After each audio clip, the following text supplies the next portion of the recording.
are Squawking Dead, a podcast pulverizing episodes of the Walking Dead universe. Sometimes we give you news, sometimes we make you laugh, but most times we go deep. We're here to talk about Tales of the Walking Dead's 4th episode, titled Amy/Dr. Everett. Dr. Chauncey Everett, apparently. Chauncey. Before we continue, I know we have a sale in the merch store, which is probably up to 35% off in the store, as well as I think it's going to be $14 t-shirts, classic t-shirts. So head over there now. I do have to say something, though, on that note. A lawyer actually contacted us prior to me going on vacation. I can't believe I didn't mention this before, even in our Discord. The lawyer represents AMC/Skybound Entertainment and all that stuff. And they had said that some of our designs violate, their copyright and trademark. Good news is all of our logo shirts are still up. So it's great. But most of our art shirts that weren't done by artists, which I kept up and I said, I'm not taking this down. These were commissioned by artists. They are facsimiles. None of your assets were used in the making of these creations. So they're staying up, and that's that. And I didn't hear back from her. So, hey, support the rest of the work that we have up in our merch store by heading over to squawkingdead.com, clicking the main menu in the top left and click merch. You'll see the sale automatically pop up and help support the podcast. Wear us on your body. It's more of like really like if you like what we're doing, it's more of like advertising and belonging and feeling like you belong to this podcast. So head over there now. I will be making custom shirts for Anthony's viewing party as well. So that will be done through a different service, I think. But I'll see about maybe even making custom shirts as well, like something that has the TWD viewing party logo on the back or something, or maybe on the front or something. But I'll work with Anthony and see if we can do something like that. The viewing party to end all viewing parties with our logo on it. I want me some of those illicit contraband shirts. Don't worry, what this means, right? I could make, as long as I'm not selling them, I think I can give you some of the illicit contraband shirts. You've made it. You've been threatened a lawsuit by AMC. Right. You've officially made it. That's kind of why I mentioned it, because it's like, yeah, look, it looks like we're getting some of the people's attention. Another thing that we wanted to talk about before the show is something that Sharon wanted to say. First thing, I just wanted to thank everybody. It has been about 3 weeks since we got struck by lightning and lost a bunch of our stuff. And your house was struck by lightning. Our house was struck by lightning. Yes. We lost TVs, water heater, refrigerator, ceiling fans, all that, computer, all that kind of stuff. And I just want to thank everybody who donated, shared, everybody who even just replied to me and, said sorry if that happened to you and everything. This family is amazing. We are so lucky and so fortunate to have all these amazing people in this family. But I especially want to thank Bridget for putting it together, because I wouldn't have done it for myself.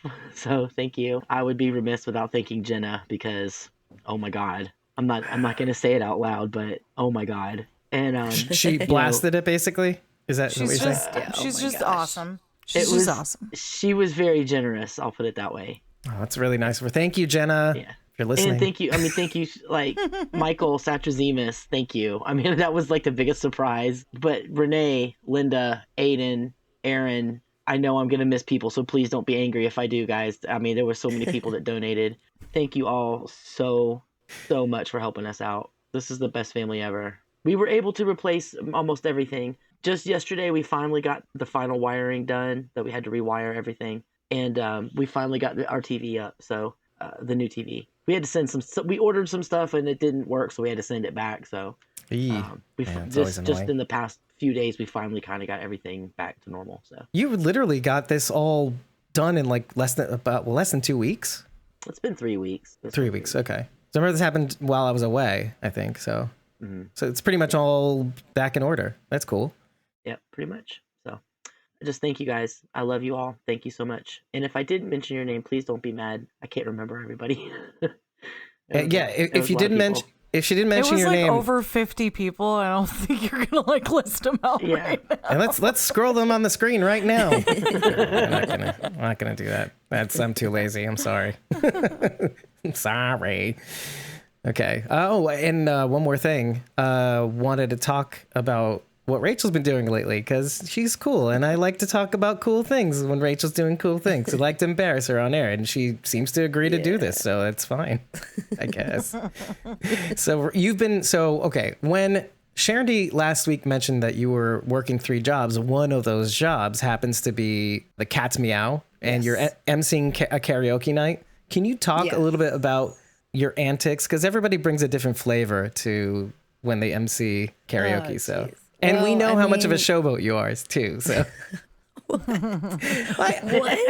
Yeah. You come in dressed like a carnival barker, and you have sparkly things in your face, and I mean, So, all right. So the Cat's Meow is a karaoke club experience. What that means is not only do we have karaoke singers, but in between the singers, we play games, we do dances. Your MC is going to give performances throughout the night. This Cat's Meow, this particular one, is actually located inside of a restaurant called Dick's Last Resort. If you're not familiar with Dick's Last Resort, it's one of those restaurants where the servers are like rude on purpose. Yeah. Awesome. And it's freaking awesome. They make these hats out of the paper that they use, and they write horrible things on the hats. Is it PG-13 or rated R? Somewhere in between. Okay. I'm usually the opener for the night, so I go on first, and then we play games. I sing songs. I walk around to the tables and talk to people. I'm just kind of an all-around goofball and make sure I'm entertaining people while they're eating their dinner. It sounds like a lot of fun. So It is a lot of fun. But where that's is why it I sound like located? this. Yeah. Where is that located for everybody in case they're in the area and want to visit? If anyone is in the area, this is in Saginaw, Michigan on Gratiot Road. Cool. I got a sleeping puppy next to me. Nope, dogs don't purr. I'm not a dog either. I'm so upset at this fact that I'm not a dog. Anyway. Good try, though. Good try. A for effort. Cut. I don't accept this. Cut. Back to dog status. Anyway, nothing like a dog. Oh, I should probably mention my name. I don't know what. Your DJ name? No, I'm not a DJ. Definitely not a DJ. Oh, she got all technical. No, my brother's the DJ. Also, my boss, by the way. So some of you know my brother just recently moved back from Vegas to open this club. Mm-hmm. And then asked me to be one of the MCs. And I am MC Mad Catter. That explains your outfit, which is maybe flashing on the screen if I'm feeling up to it. But it's really good. It's so much fun to watch you get dressed up for this. So it's a lot of fun. I'm hoping to take some more videos and actually post some performances and like stuff that we do, because it's a lot of fun. When people hear karaoke, they're like, ugh, they roll their eyes and they think of their drunk uncle up on stage. Yeah. It is not like that at all. I mean, we have costumes that people dress up in. We have props to play with. It's an insane amount of fun. So what an investment. Yeah. Yeah. Is the other one in Vegas? Is that what it is? The Vegas one and the Saginaw one, essentially? Correct. The one in Vegas is just Cat's Meow. It's just the club. There's no restaurant attached, nothing like that. So when people go there, it's for that. So this is a little bit different. Not all of the Cat's Meow. And there's one in, the very first one opened in New Orleans over 30 years ago. So Cat's Meow has been around for a while. There's one in Alabama, Tennessee. It's spreading all over the U.S., and they're planning on opening more, too. So okay, and your brother is just in charge of those two, essentially? The Saginaw location. Just the Saginaw location. Oh, just the Saginaw location. Okay. Yep. That's cool. I'm glad I asked because that sounds so much fun. So look up your local Cat's Meow and feel like you're next to Rachel, because they do this Cat's sort of Meow the same karaoke thing. Club. Let's talk about this episode. The first thing I want to talk about is actually first impressions, which we kind of shy away from in the last several episodes, because we more focused on writ large, anthology series, whatever. But I kind of want to get into this one in terms of overall impressions, because I'm just going to say mine out loud first, and then maybe you can let me know what you think, because my first watch, I finished watching it, and I'm like, what did I just watch? Not that I was upset, but more along the lines of like, I felt like, I don't know, not disappointed, like bummed out at the end of my watch. I was kind of bummed out. That seems fair. And bordering on what did I just watch, like in a kind of like a critical way, but like more bummed out. Like what? The last two were so positive. Or you could argue the last three, sorry. I meant I was more referring to the first two episodes.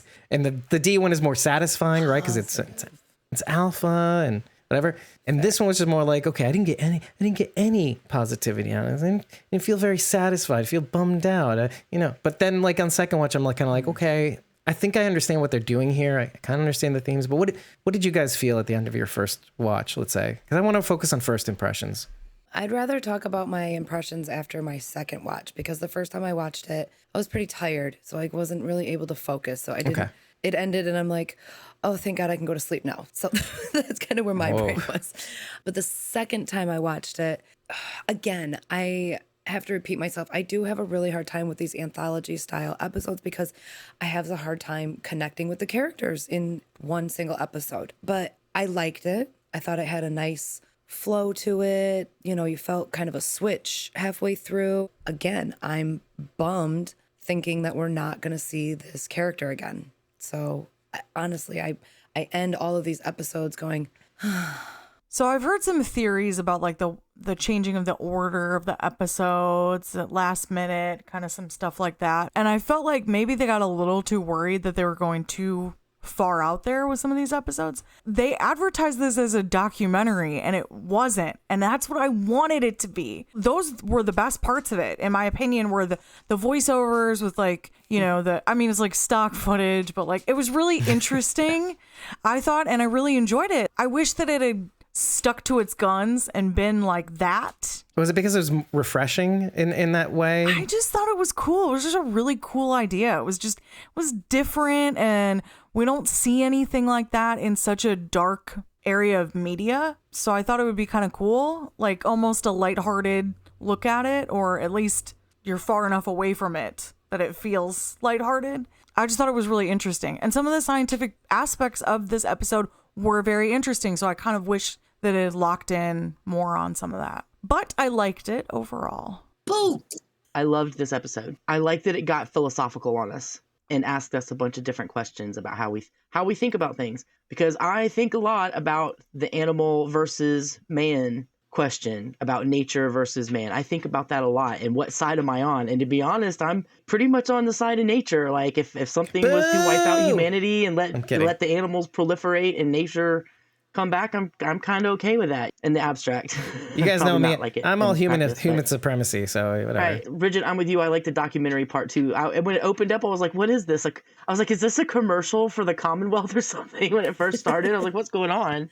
Bridget, you said something about episode movement. And I actually like the way that they have laid this out, because we get the first episode, which is kind of fluff. It's funny, it's cute, it's Terry Crews, so it's popular. Then we get the mind bender, the mind fucker episode. Then we get a Walking Dead related episode, and now we have this deep philosophical episode. It's like, and I love the pacing of it. How each one is just a little bit different of the shows. Yeah, right. I want to clarify. I'm not upset about the order now. I just know that it was changed, and I think that was probably to appease the audience, right? Because the theory is that episode 2 would have been episode 1 because the title card would have been like in order. I see what you're saying. Interesting. That's the theory online. And I could see why the D one would be last, because that's like the blowout, you know? Right. But no, I that's so smart that they changed it up at the last second, though. I think it just lends itself to that idea that they could have gone further with this. And I think out of fear that the fans would reject it, they didn't. Now, from vocalization of fans, a lot of people are rejecting it. So was their concern warranted? Maybe. Not enough people, I think, are rejecting it. I love it. I love it. But you know how it is. Like there's like a tiny amount of people online who are the vocal. Loudest. But those are the non-philosophical ones, not the make deep ones. That's right. That's right. So I've been striking a little bit of gold in the Tales of the Walking Dead Facebook group. There might be many, but the one that I'm in right now. And after every episode, when it publicly airs, I lend my thoughts on some of the summaries that we kind of talk about on the show, like some of the main key points. And it's been getting a lot of reception. I did this because, just like you, Bridget, I noticed that there were a sizable amount of people in that group going, ugh, stupid, and not even saying why. Ugh, I don't like. And then I just started getting really upset that not enough thoughtful people are lending their value-added positivity. Like, oh, why is this show good? Even if you have criticisms, why is this show good? And so I decided, and it's been really working out, and to the point where like the first one that I posted was like reshared in other groups that I don't even know. Maybe I'll join them, maybe I won't, but because you know me, I just mental bandwidth is just stretched. But I thought that was pretty cool. So there are people that like it and like it to the point where they'll be like, yes, please, more of this, and share it to other sites, these thoughts, because, yeah. And I mentioned Squawking Dead, and we have no new followers, but that's fine. Yeah, good on you, because I saw you out there trying to be convincing to other people, whereas I'm like, psh, they're idiots, and then I just don't say anything, which is probably what the bulk of people are doing, which is like not helpful. No, and now that like more and more people are on the, and it sounds like stupid, but like now that more and more people are on the internet, it's literally the same criticisms or the same style of criticisms that people gave when Fear the Walking Dead first aired. It's not The Walking Dead. That's it. And not only that, like I kind of went out on a limb. Somebody had posted something to the effect of, what would you like to see? Not necessarily on Tales of the Walking Dead, but what would you like to see the AMC produce in the universe next? And this one dude, in the same context, in the same breath, was saying, oh, I'd like to see the governor's origin story and Shane's origin story and Abraham's origin story. And then I just said in the comments, I said, no, I don't want to see all these origin stories. Do you know why? All these people are 10 plus years older. 1, 2, then if you're not going to use the same actors, you're going to have to hire like people, de-aged actors, and people, you don't understand what you're asking. The context of the questions that you're asking for the same thing that you were watching before, which means you're going to have to get over the fact that this is not the same actor, but they're pretending to be the character. And so your mind has to like reach that hurdle where you can accept that. And you're already asking for the same old thing, so you're not going to like it automatically. I feel like for most of those characters, we got enough backstory in the main show anyway. Like, why do we have to have these minute character study backstories? I'm like, Negan. Okay, Negan was enough. We got a Negan backstory. We don't need everybody's fucking backstory. Abraham was in the military, and he had a wife and kids. Okay, there's his backstory. Boom. Boom. Boom. And you were lucky enough to even get that. Glenn was a pizza delivery boy. I wouldn't be mad if I saw Glenn again. With but you. Like, I'm kidding. Isn't the point of all of this that like your backstory doesn't matter? That was my third point. And I said the main reason what drew me to The Walking Dead, period. It's a gateway. It was the fact that they didn't do pre-apocalypse flashbacks, and no, Michonne's is not a pre-apocalypse flash. It's a hallucination, so it doesn't count. So aside, and I even mentioned, aside from here's Negan, blah, blah, blah, blah, blah, I said no pre-apocalypse flashbacks. And that's what struck me the most. Which one? When Rick is shot and they go to tell Lori, Shane goes to tell Lori and Carl at the school. That is pre-apocalypse. But that was season 2, right? I think it was season 2. The end of season 1, I thought. If it was season 1, I don't count it. Yeah. Because it's Darabont. No. I mean, I'd like to have seen more of Dee, but I want to see her from when she meets Hera. Boom, going forward. I don't need to see that she was messed up since she was 9 years old. I want to see how she evolves until our group encounters her group, you know, when Eugene and Rosita are in the ditch hearing them whisper. You know, that cut it off right there. That's good. Okay. But I liked this episode. It was like Wild Kingdom Apocalypse version. Yeah. And you had mentioned something about the beauty of nature, I think it was, in your take when you thought you weren't going to make it. Well, it was such a great reflection of humans and nature, the alignment, and now how the walkers, the chompers, and I can't ever remember something mortimus or something. Mortuus. Is that but technically how what it is? They are the apex predator. Yeah. Really. Yeah. And I loved how, like you said, like a documentary kind of thing where he talks about these animals that were on the verge of extinction have come back, like the bird that she saw.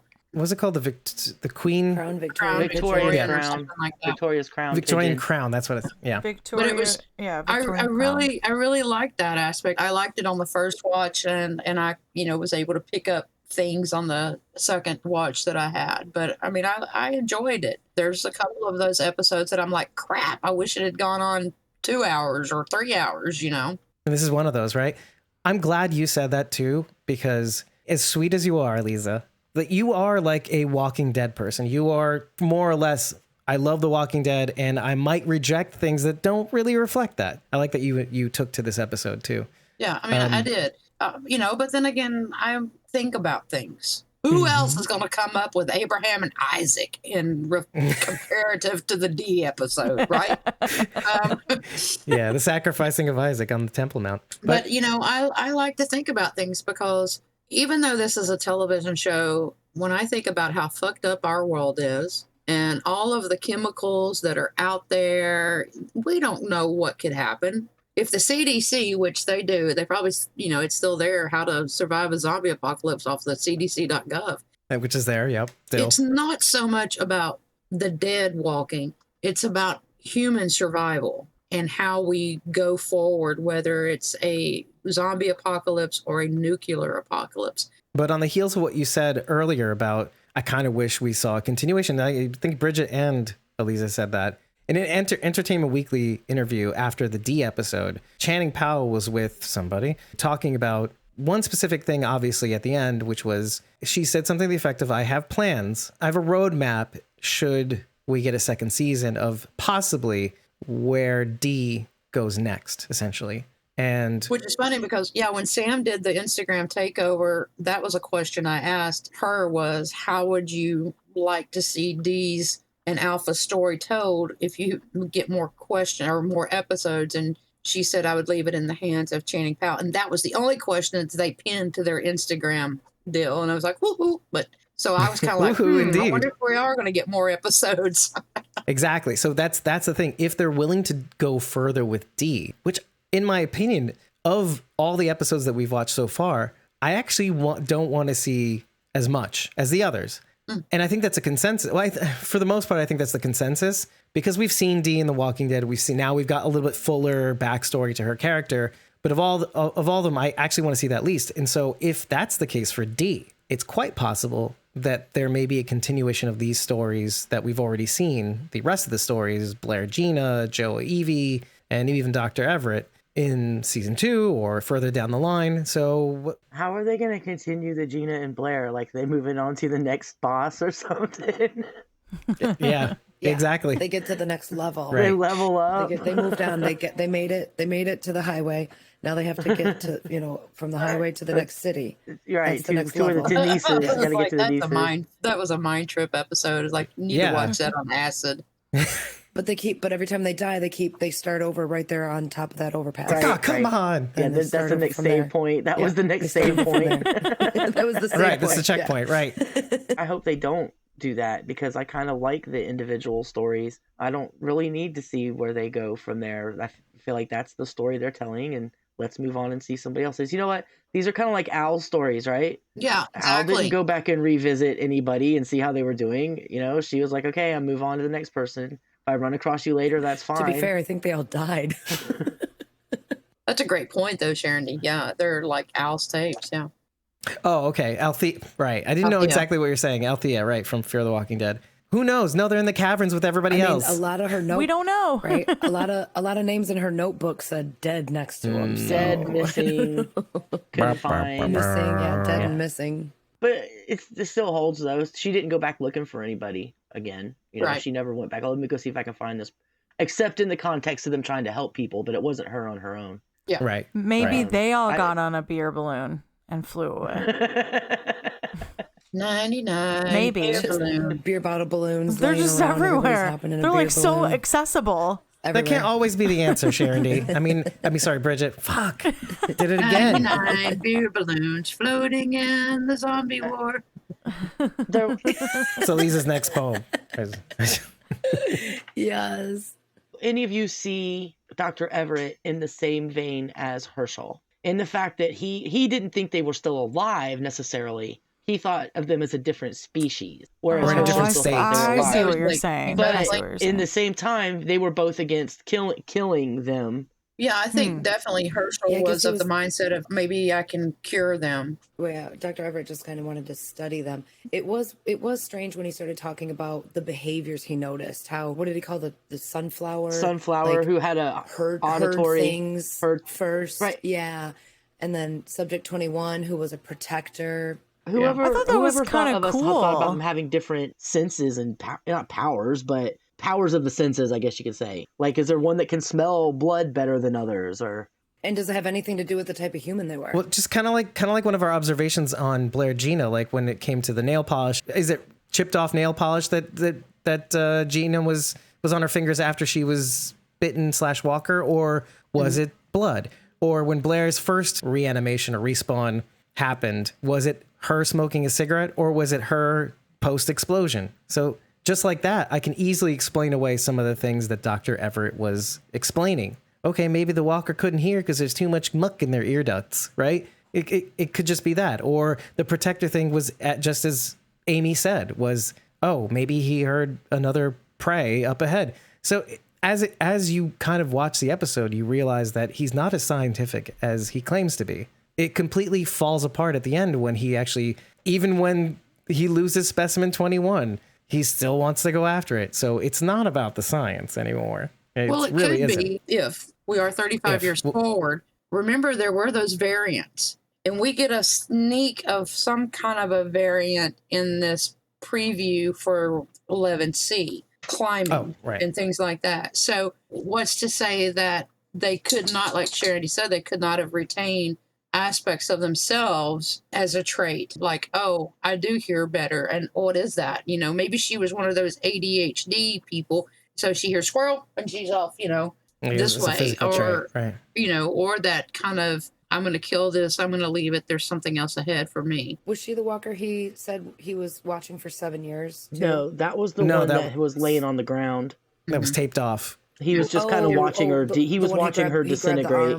Yeah, he was the one that's just watching her disintegrate. Okay. All right, never mind. I was going to say, because if it was Sunflower he was watching for 7 years, I would be more inclined to believe that it was scientific, because he would have had 7 years of data to say, yes, she does hear things before anyone else in the herd or whatever. But I guess. Well, how long has he been watching Mosley?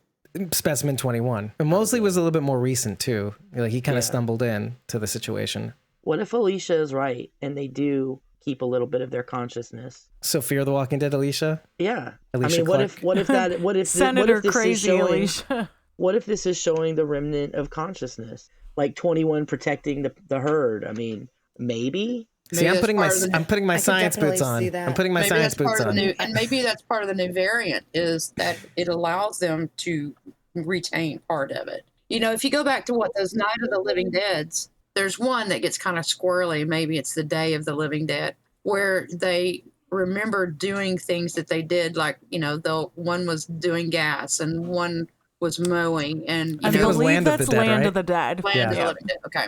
Well, they kind of evolved. Did anybody watch Daybreak? Yes, I actually. did. Yes, it was great. I loved it. It took from that, yeah. I loved it. It's a little hard to watch a little bit because we're older. So it's like super campy. Yeah. Oh, I loved it. I thought it was so funny. I definitely want to lean more towards what Charity's saying about maybe Alicia was right. And the reason I say this is because, in my opinion, I don't know if anybody agrees, we got a really big Alicia reminder this episode too. We're reminded of Alicia and what Alicia said and what she believes about these walkers too, with Amy's missing arm in this PVC pipe that looks like broken bone, which then of course makes your mind go to what she said about, do they retain a little piece of their humanity, which maybe that's what Dr. Everett's kind of leaning into. So maybe the show really is trying to make us think this. Well, and I feel like all those pieces are and there. if that's true, it could be a nod back to Frank Darabont. Oh, because meaning the fast walkers going back to season. This is something that I believe as well. By the way, if that's the case, going back to the beginning of season 1, Teddy Bear Girl recognizes that's a teddy bear and reaches down and picks it up. Morgan's wife knows that's his house and goes back and tries to get it. Maybe they're trying to do a callback to how Frank Darabont wanted the walkers to do, to have that retaining of some consciousness. And the running and the climbing. If they start picking up rocks and hitting windows, I'm done. Like in season 1, right? Okay, I have two things to say. First, has any of you watched Carl Sagan's Flatland about how we perceive dimensions? Creatures existing in the second dimension wouldn't be able to see a creature in the third dimension because they can't see three-dimensionally. He parlays that into aliens, why sometimes we can't see life from other planets because our brains aren't developed to see it. Okay. And Star Trek: The Next Generation did an episode on that, by the way. Okay. In the term, I'm getting real deep scientific here. In the terms of the consciousness, what if they have a consciousness of a sort,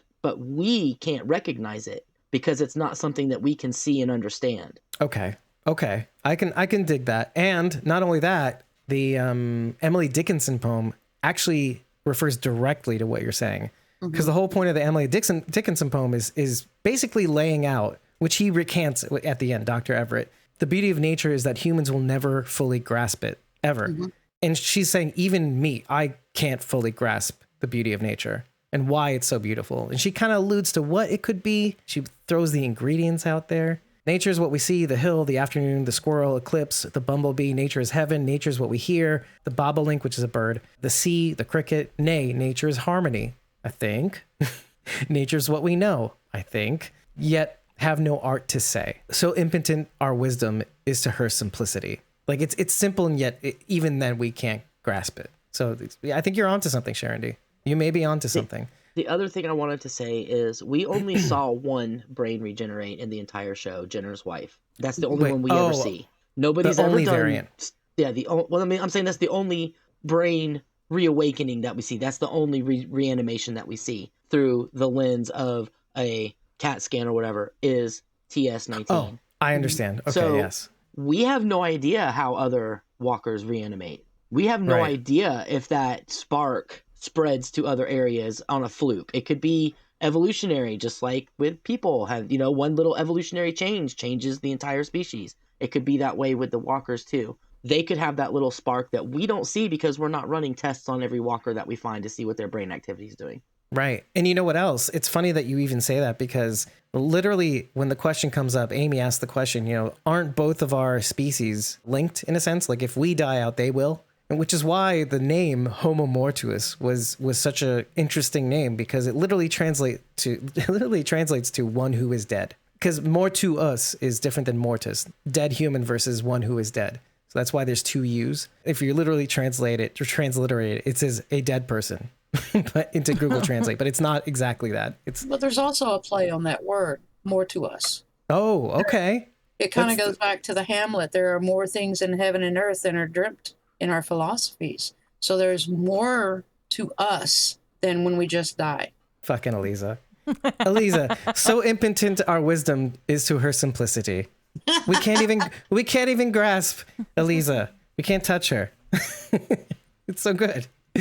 So before we get too far down the rabbit hole, Dr. Mosley, his colleague, several of my friends have kind of they had to rewind it and actually hear the name again. And then they kind of took an awe moment and a pause. Was that a tribute nod to Moses Mosley? I think so.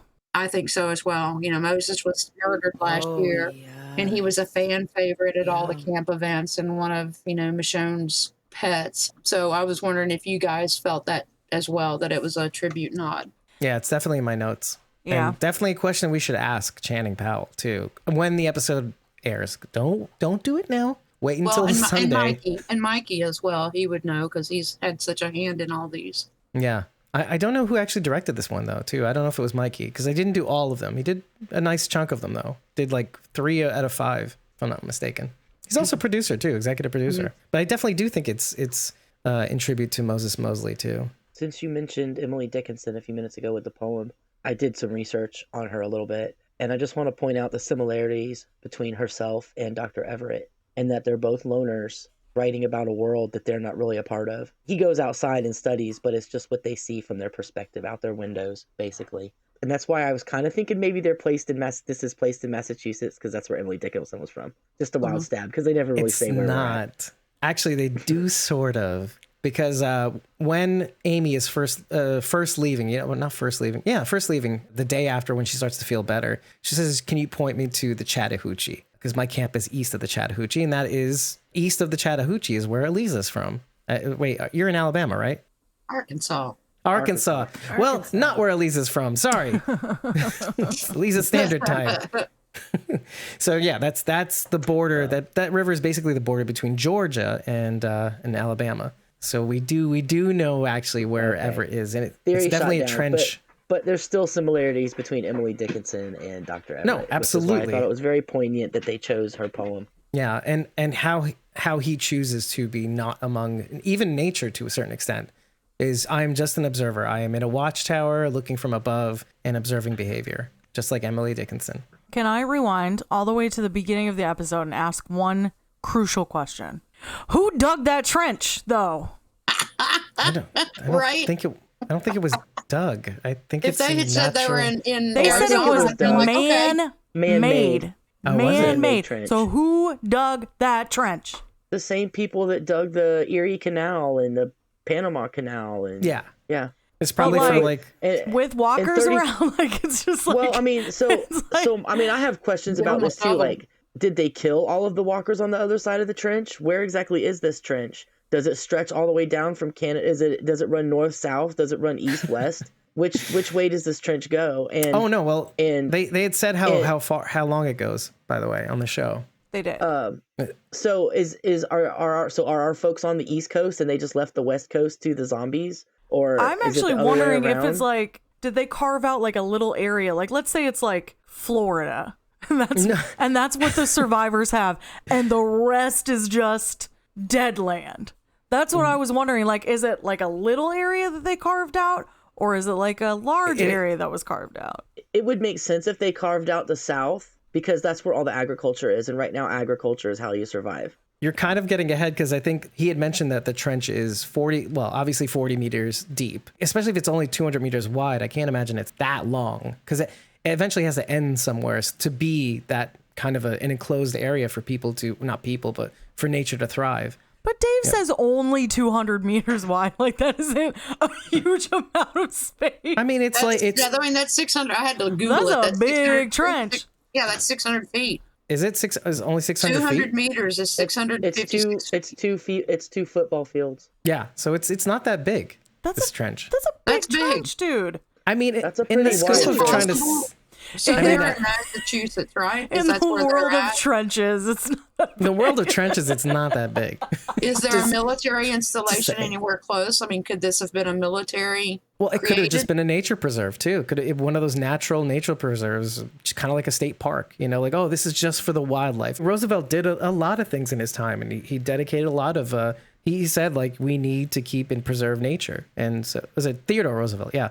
We need to keep and preserve nature while trying to build industry. And those two can't exist without the other. We humans need to preserve our environment in order to Wasn't thrive. that dude like historically like a big game hunter? Yes, also. Okay. I was like, wait a But second. he respected the Yes, hunt. That's the but thing. yes, right. He was a big game hunter, but he wasn't number one. That was thoroughly acceptable pastime Yes. in his Yeah. period. In his time No, period. I'm aware.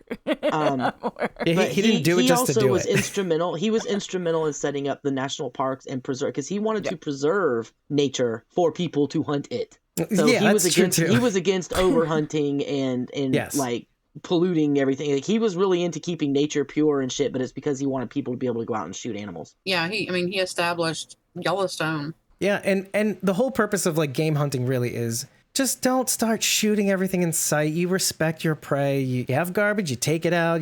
There's a whole like etiquette to it that has eroded over time. The Skull Hunters put me in mind of a particular area of history, namely the American West, when With the buffaloes? men would go west and slaughter the buffalo and just take trophies and leave them dead. Now, for us, we're like, oh, kill the fucking walkers. Nobody gives a shit. But I can see why Everett was very upset. And unlike in the American West, where part of the aim by slaughtering the buffalo was to put the Indians down because that was their food supply, to hinder the Indians and stop them and make them unable to keep attacking American enterprise, they were sent out to slaughter the buffalo. So these people, instead of doing that, are just slaughtering the walkers themselves and taking their heads as trophies. Right. It just made me think about that. No, and that's a great dovetail because the way Dr. Everett sees it, these apex predators are a very important part of this environment, particularly because, hey, if not for them being there, the animals wouldn't have grown in population. I mean, the animals have adjusted to the walkers, but the humans and also, still haven't. The walkers keep the animal population balanced, as we see by them eating the horse as we pan around. Because if the walkers weren't there and there were no humans there, there would be overpopulation, which is also a problem. We have overpopulation problems in the United States with deer. Right. And it's crazy. The problem becomes they starve to death, they get sick, they encroach on human habitat and cause damage and injury. So when people go out to hunt deer, yes, it's a horrible, terrible thing, but they're also making sure that the population doesn't get too overblown. So by having the walkers in this area with the animals, they keep the animal population somewhat down. Although I have a hard time seeing a pack of walkers bring down a giraffe. Like, they're not slow. It's going to be super hard to catch. They're stupid. Let's just put it this way. Giraffe are stupid, and I will always say, it's like one of those things I'm going to say on the show every now and again. Giraffes are stupid, as beautiful as they are. They're just dumb, and they're easy prey, okay? I mean, we could say the same thing about a horse, too, but we definitely saw him take it out. No, they're a little bit more intelligent. But they should... Poor Buttons was surrounded. I mean, they're fast. Horses are fast. And when I think about an apex predator, when I worked in Yellowstone, the reintroduction of the wolves back into the park, like Charity's saying, it balanced the population of the elk and the mule deer, because the wolves will always pick out the weakest or the sick or the older.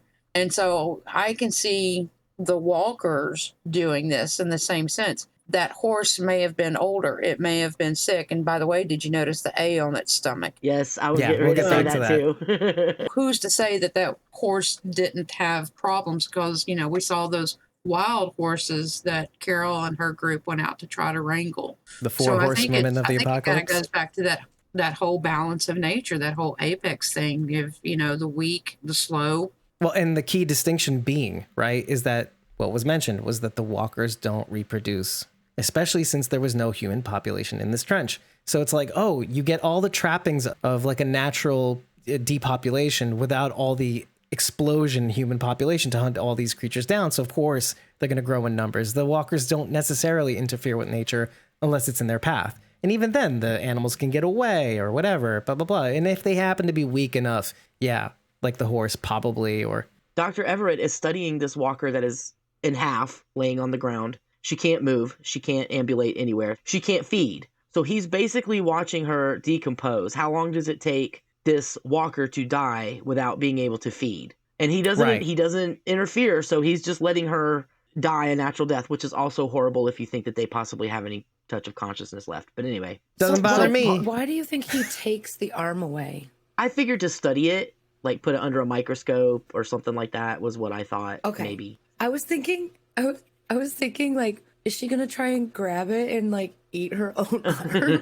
Like, I don't know. You never know. I don't know. Cannibalism. I mean, it's dead, so it's not like it would. Yeah, do they resort to Or she wouldn't want it. Yeah, but do they resort to I was trying to figure out cannibalism? why he took the arm. I just figured it was to do tests on it or something. Oh, to be clear, Rachel, what you're saying is that the walker ate its own arm, right? And that's why it fell off. Is that what you were saying? No, I'm asking, why did Dr. Everett take the arm with him? Like, was he worried she'd grab it with the other arm and start eating it to prolong her, like she's so starving she's gonna eat her own arm? I mean, if so, he would have left it, because then that's a new thing, because as we both know, that would have been nature. As we both know, unless the point of the study was to see how long she would survive without food. Then But he doesn't interfere, so I think he would have left it Yeah. there to let her try to eat it Fair if enough. that was the case. Fair enough. well, and eventually she does expire too. But We wait. right. but on the So- on the heels of that, we know that the dead don't eat themselves or each other because of season 9. Right. Yeah, season 9, episode 4 or 3? No, 3. Because of the past 12 years. That's Well, no, but specifically when we see that moment where that Justin who's played by, I forget his name, from the one, not the 100. Well, from Yes. from the 100, but also Agents of Shield. He was from the 100. Yeah. Justin, actually, when you see him reanimate after they killed him, they were feeding on him, and then they just suddenly stopped and got up Because it was at the point. Well, no, he died. Because he turned. Yeah. He turned. I'm sorry. I Yeah, meant exactly. he turned. Not It's died. just, He I was like to dead, remind but he people of turned, this yeah. wonderful moment in Walking Dead history, because it's just so cool to watch them stop and then get up like nothing happened and move on, and then he That's gets interesting. up. Yeah. Part of his study, as we were saying, walkers don't procreate. They don't create more baby walkers. And eventually, even if they're feeding on wild animals, not every walker is feeding regularly. You have to assume Right. that they're dying off. They get hurt, or they're not fast enough to catch prey, and they can't ever get feed. Or how many did we see that were like grown into trees and shit in World Beyond, right? This is even later than that. So Right. eventually, the walker population will eventually end. At least in this period. trench. At least in this area.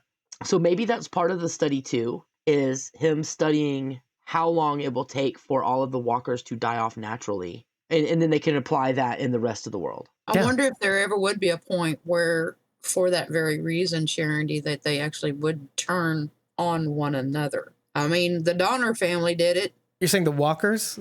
If they have Like this. no viable food source, would they then turn to each other? As a food source, right.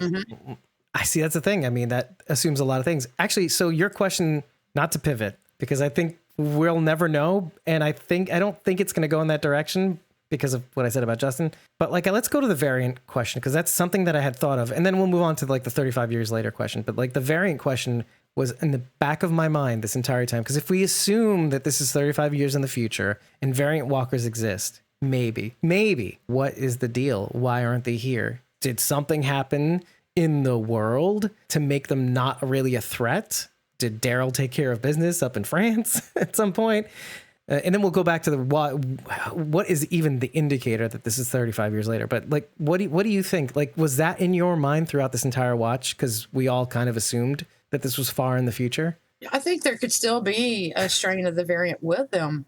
I think it may just be that they're decomposing, even though they're dead and they're walkers. They still decompose over time. So who's to say that they aren't part of the variant strain? Good point. But we don't see it is the thing, right? And so like I expected, it's kind of like same thing with Evie and Joe. I thought, oh, we'll see the Primrose Group or the Commonwealth or signs of the Civic Republic, but we don't, because they're in Ohio. Just I wanted to say that, and then we didn't. And then I thought maybe, since it's so far in the future, maybe we'll see a variant because he's been studying them for so long, or maybe they didn't make it to the trench. Maybe that's a good point. One of the things that popped in my mind was something that Alpha said in her episode was that people are chaos and that you need to learn how to survive on your own. And Everett was doing that quite well. And Amy was so, come be with our group, come be with our group. And then, what happens? All that group gets moited and bitten. Yeah. That's such a good poignant point, because like Bridget said in the beginning of the episode, like how they had maybe switched up the episode order so that and so that D is the third episode instead of the last one, possibly. We don't really know, but probably. It's so poignant that episode, the D episode, People Are Chaos, is right before this one, because you still have that in your mind when you're watching this one. It's like, oh yeah, Dr. Everett thinks the same way. People are chaos, and they're chaos to nature, and they introduce a lot of, well, they are technically apex predators, with apex predators. And so they're disturbing the natural order of things in this podcast. Or, sorry, this pod. Well, yeah. They are. They're disturbing the natural order of things in this podcast. Don't interfere. Don't interfere. Don't interfere. Yeah, exactly. All right, the 35-year question. Now, we were front-loaded with this knowledge that this is like 35 years into the future, but nowhere in this episode that I can recall was this made clear. Did you guys get any indication that this was the case? No. So we're all on the same page. It wasn't made clear at all.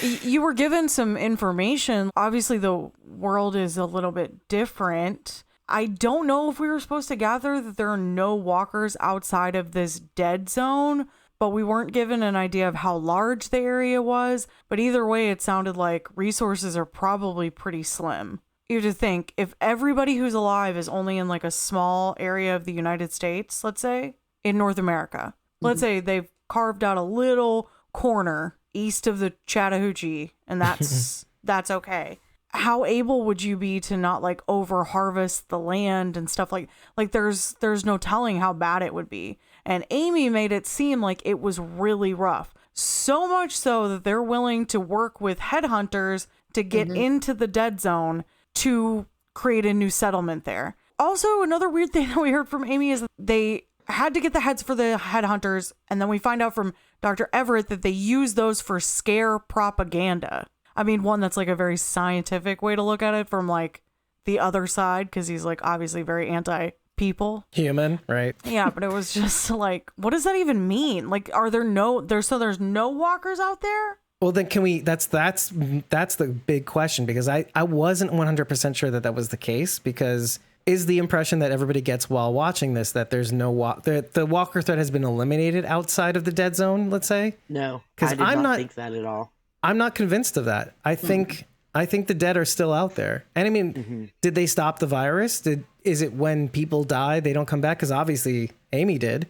They could have done this massive herding scheme like they did, like an overblown version of what they did in Fear the Walking Dead, right? Herd all the walkers into semis and truck them over to the dead zone and then leave. I mean, obviously they're not going to get all of them, but they could have put over 30, say 25 years, over 25 years, they could have put a very large dent in the walker Assuming that it's even population. 35 years in the future. The only indication that I felt I had as far as a massive time jump was his reiteration about these animals that were extinct or endangered or flourishing. I mean, when she sees the crown Victorian bird, it's not one, she sees several of them fly up. So there obviously is a time period where these animals have been able to reproduce, repopulate, and so that would have taken some time. Yeah, and so maybe the indicator is in how much time he's been out there, which, obviously there's the 7 years for the walker to disintegrate,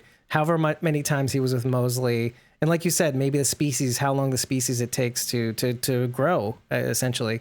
So maybe we either missed that or it wasn't made clear. Honestly, it could be anywhere after 7 to 10 years, let's say.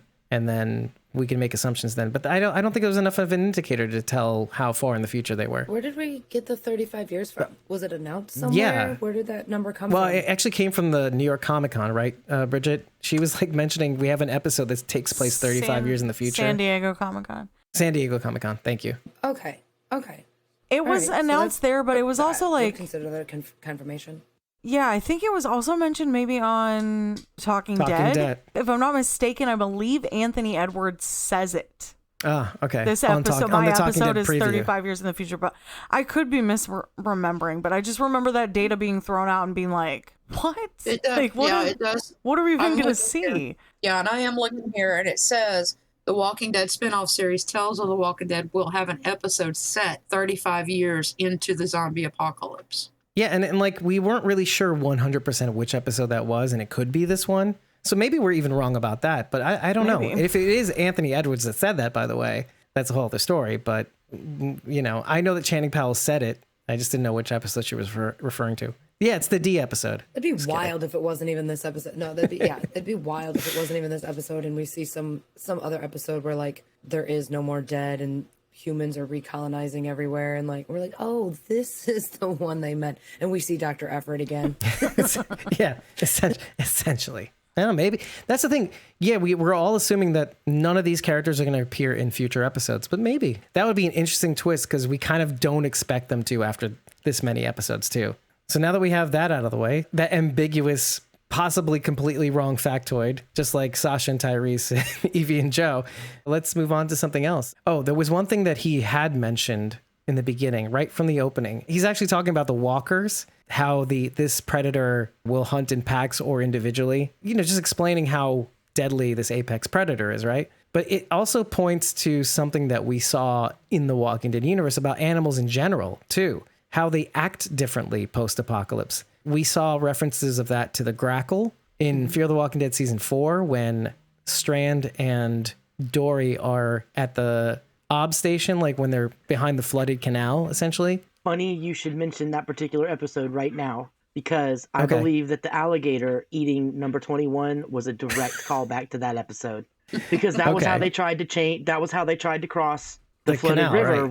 was by getting the alligator to eat walkers that came into the water. So Yeah. I think that was another little Fear direct callback that they stuck in there for us Fear fans. That's kind of what I wanted to bring up because the Grackle would usually be in groups grackling, essentially. This is the bird that would wake up John Dory in the morning. He's like, fuck this bird. They're mean. And actually in the subtitles, it says squawking, which I love the best because it was like, okay, anyway, this is back in OG Squawking to Carol G days. So in S9, in the beginning of S9, they're using the dead barbarically to be scarecrows in the cornfields or the whatever fields that the saviors were planting outside the sanctuary, and they couldn't grow for shit. And the crows kept invading. They kept trying to swat the crows away. And this is just more like aggressive behavior, like animals aggressively invading on territory that normally would be dominated by humans, and they'd stay away. And you'd see the same thing when Negan tries to escape the first time. Yet the pack of domestic canines going after him where normally they wouldn't, but they're like being brazen and trying to attack humans now. They did in season 5 of Walking Dead too when the dogs attacked the group on the road. Mm-hmm. And they, And they ended up eating the rightfully dogs. ate them. And they ate them. Because team people. Sorry. I have another fear almost callback. So they were taking the heads, and my immediate thought was, I think it's season 3 of Fear the Walking Dead, when they're at the market and Okay. Nick goes with Troy into that little bar, and then they try that part of the Walker brain. Yeah. That's what I thought of. Yeah. Do they use that as part of their scare propaganda? Like, how many dead heads do you really need? Or heads. are you harvesting a hallucinogen? Yep. Sweet. I remember that. That's cool. That's So a cool I thought reference. of that. I thought of that because it also reminded me of how Strand had to be out there, because weren't they like collecting heads at one point when he was like in working the, the fence? Right, exactly. Yeah, but well, walkers in general, I think it was, and then probably 4 of the heads. Yeah. So Sharon and I were just thinking of the whole Donkey Kong heads thing that the kids were stringing up in season 5 with the I mean, bow that was scare blockades. propaganda. Yeah, Hanging and the in heads and trees. That was scare That's true. propaganda. That's true. Mikey I do Satrazemis remember that. strikes again. Oh God, the teeth clicking. Oh, that was the best noise. Oh, it was awesome. Rich, Yeah. wasn't that episode, and I might be getting Z Nation mixed up in my brain. They had one of the heads in like some kind of it almost looked like a margarita machine. It was in like And a they were, pickle like- jar, like a Yeah. That's it. yeah. I mhm. think And you're it was thinking of the like governor. kind of bluish water, and then Yeah. it was like pickled in some way or whatever, and then he like Yeah. pulls it. It's gross. Here, have a bite. Try a bite. God, they have it in like I don't formaldehyde. I don't know if the whole head was in there. It may have just been those things. No, that's what it is. It's they have it submerged in hallucinogenic liquid, kind of like you would do like an infused raspberry vodka or like those watermelon vodka A tricks that you Jello put shot. Trash can punch.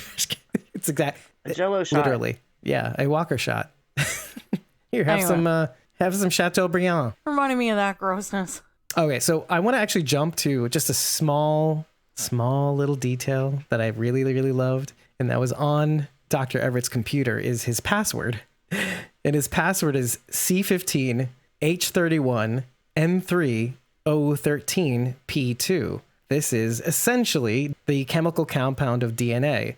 The building blocks of all life. That's CHNOP is the pseudonym. I tried looking it up. I couldn't find anything. It on was I'm difficult. glad you did. It was because it's scientific notation, or the chemical I didn't compound. try very hard.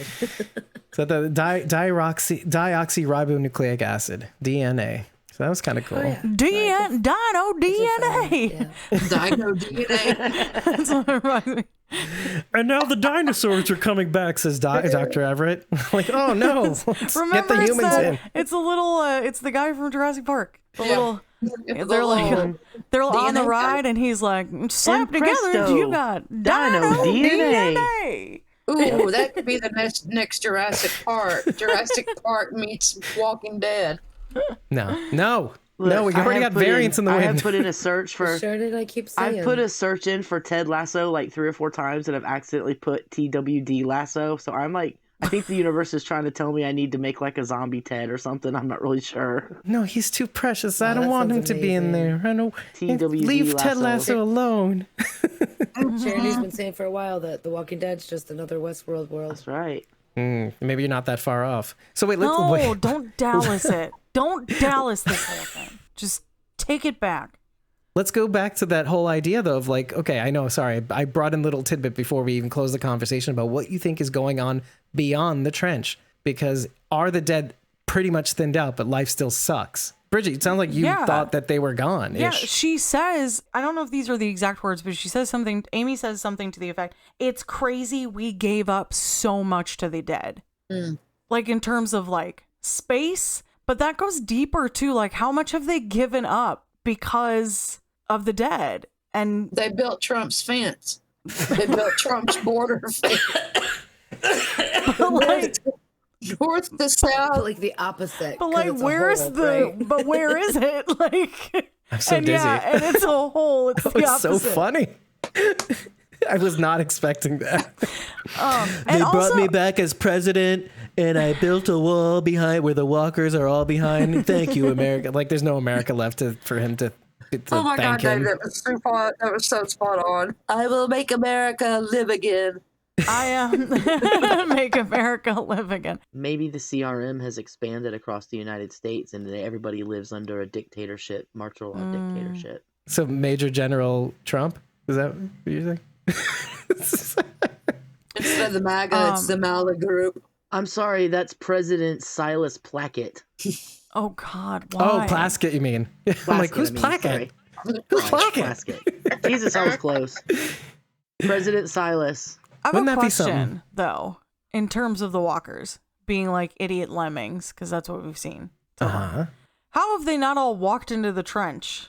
Well, maybe there's like a natural barrier to the trench too that prevents them from in the navigating. stock footage that we show that was clearly of a zoo's trench, it looked like they could just walk right in. Well, think of the 40-meter drop into the trench too. We don't see the actual natural barrier. Think of the end scene of 10-16 when they all kind of just jump up. That's basically how high this trench is. Why didn't they just drive all of the fucking walkers into the trench? And burn them both up like sides? Daryl did. Why Set didn't 'em they on just fire. lead all of them or drive all of them into the trench? Another Native American history lesson. That was a tactic that Native Americans used before they Against had Custer, horses. right? No, before for the Native buffalo. Americans had horses in the plains, they still hunted buffalo. But what they would do was drive them off of cliffs, and then they would die at the bottom. So why didn't all of the humans start luring or driving all of the walkers into this huge trench where they would be trapped forever? That's what I'm I saying. mean, Carol Yeah. did it with that huge with the herd. I have an easier answer for this because I don't wanna. That's the wanna. answer. Well, I mean- we've seen this time and time again on The Walking Dead. my It's like, answer could be like they have to be lured off of it. It's because of all the Walker apologists that keep saying that we have to keep them alive and they don't deserve to die that way. And The Walker apology. and there's only so many carols to tell they're usually children. Walker lives Look at the matter. flowers. yeah, Walker lives matter. Everett is a deadist or a mortuist.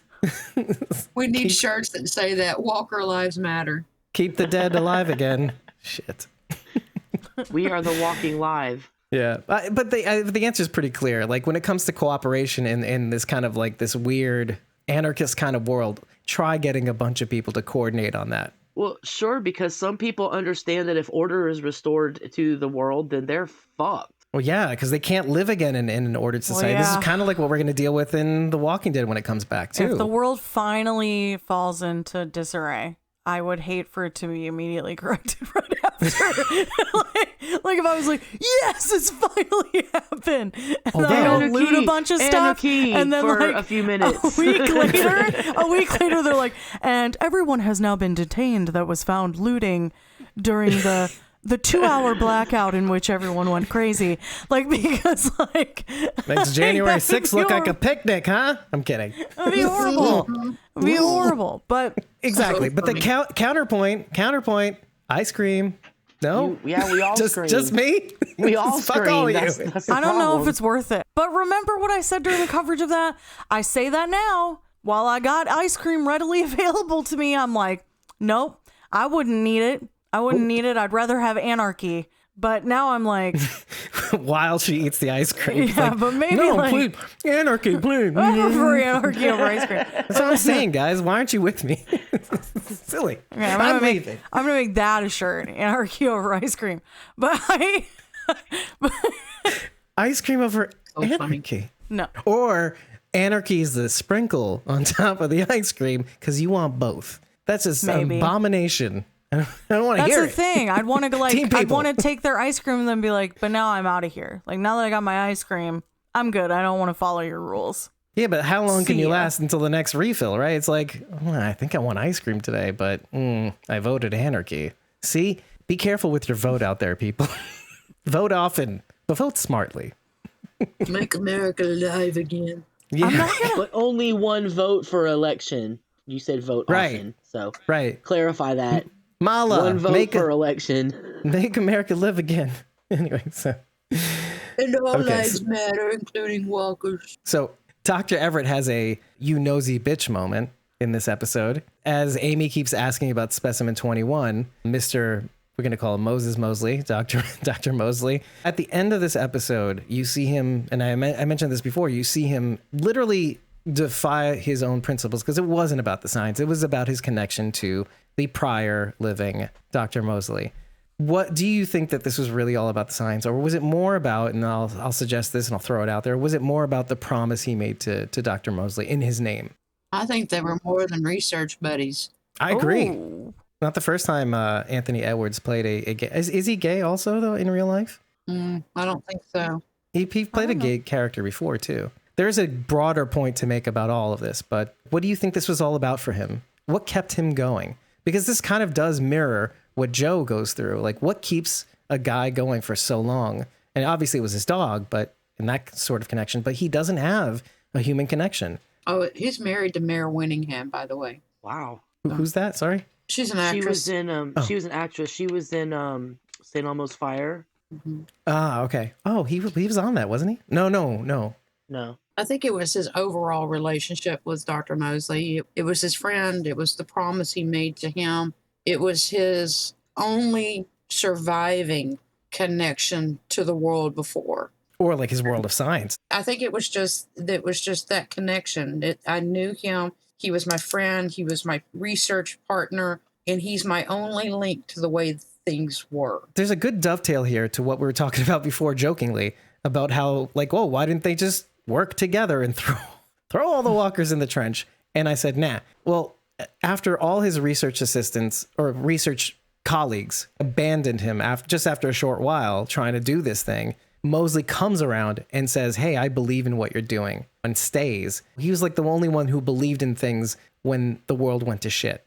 And so I think there's like overlapping principles that keep him going rather than a human being. Because like we keep mentioning that like humans are social animals. This is what keeps us going. We need human contact. He believed in his purpose and maybe overlapping purposes, meaning because this person as a human, not as just the science, meant so much to him. So he has two layers of connection, of purpose that kind of keep him going. The science, the underlying, maybe this is it. But the overlying, yeah, but a person believed in the science too. And now he wants me to continue to work by observing him. Then what do you think they're trying to say by him essentially replacing specimen 21 with Amy? With Amy, essentially, by the end of it, is that's his connection to people. Like, it's his way of being of them, but not among them. That sort of thing. Mm-hmm. Like, he gets to have his cake and eats it too, I think, in the end of the day. Because this episode is such a commentary on how we think and I've said this in the show before, we think we're logical beings. We're not. We may plan for the future. That's what makes us distinctive among the animal kingdom, is that we do plan for the future to a large extent. We have ideas and thoughts about how our future could be, and we plan for them. But we think we're rational beings, but at the end of the day, we're emotional beings. The elephant is in control of this ride, and we are just the passengers on it. And we have a certain amount of control, but we have biases. Just like Dr. Everett. I don't think he would have lasted as long had he not met Dr. Mosley. He would have withered out just like Well, he said he was ready to die. He said he was Yeah. ready to die before he ran Exactly. back into him. So, and I think he'd yeah, I rather believe die than that. abandon the science too, right? That's the thing. But the human connection that he had kept him going. So it's this weird look into actually who we are and taking that to an extreme, like, what if somebody, a logical being, tried to exist on their own? It's not possible. It's not in our nature to be that way for so long. But he figures out a hack. Well, kind of like Joe. Joe figures out a hack on how to survive as long as he did. 410 days or whatever it was, because he had his dog. He had his canine companion. I'm just saying all this to just say it's kind of fascinating to see how some people can live as long as they do without a human connection, or an imagined human connection, let's say. Doesn't this episode, as well as the Joe's episode, doesn't that hearken to how we all felt at the beginning of the COVID pandemic? So many of us had no one. I live alone. I'm single. And so when I was in lockdown, I was alone, me and my dog. And it kind of felt like that. You have to have some kind of interaction with humans and people, or you kind of go a little bonkers. Right. I mean, we had the luxury of the internet too. And doing whatever we could as a podcast to kind of keep people together. But and it's funny that you say that. My first instinct when this all started happening, because of course your mind's racing at 300 miles a second. And like one of the first things I said was, it really got me into thinking, what if the internet went out? So my first instinct was like, well, have I been cultivating my nearby friendships enough to kind of weather the storm, however long it'll be. And like, because we didn't know. People said, 2 weeks to stop the curve. Okay, maybe. What if, though, not? Because lizard brain, right? And then, so that was my first instinct. And funny enough, like Dr. Everett has no thought about this. He's like, I don't know. I'm a scientist. I have purpose, whatever. It's just my little cup. It's my forte. I keep thinking about Joe in this one too, because it's kind of a stark contrast. The message with Joe was that Joe needed to be with people to kind of be a part of the world in a way that he wasn't before. And this is why it was my watch of this episode was so disappointing, because, okay, Amy doesn't make it. It's like one of the few people who don't make it by the end of the episode. And like up until now, all the people we've been watching on these shows have kind of made it. There's somewhat of a happy ending or a satisfying ending, right? And, there's a lesson that's learned and people move on and people become the self that they were meant to be. And maybe Everett does, right? Maybe this is what he's meant to be. I mean, for the most part, he's been surviving it using the same. This is why I'm glad you brought up John Dory, or that we brought up John Dory before, because one of the observations that we made about John Dory was that he was in this weird, interesting bubble where he got to sort of be the person he was before during the apocalypse.